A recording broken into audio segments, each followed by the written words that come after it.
There are rules to game theory, like any game. There are rules to the game. And knowing those rules, knowing how human beings interact with each other, it it it gives us a lens through which to see the world, to make sense of the world when what's happening might not otherwise make sense.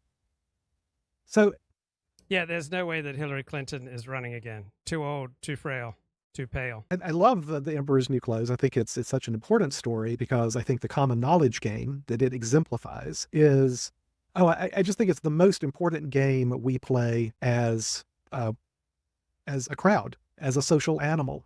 So when I was covering the pornography industry, everyone knew that Ron Jeremy was rapey, but we didn't think about him as a rapist, and no one wrote a story about Ron Jeremy rapist until Ginger Lynn came out on a podcast circa 2004 and said Ron Jeremy raped me. As an animal that And in Hollywood, like everyone knew that Harvey Weinstein was a rapist, but it never made it into polite discourse, just as most Americans have known for many years that Joe Biden is too cognitively impaired to carry out the office of President of the United States. that wants to be part of a group that behaves. So what happens when something that everyone knows, but it is not publicly admitted, right? When it crosses the Rubicon to becoming publicly admitted, which is what happened with Joe Biden last Thursday night. Everyone, a vast majority of Americans who paid any attention knew that Joe Biden was checked out mentally, but it wasn't part of dominant elite discourse. But then it became common knowledge. Everyone knew it, but then it became common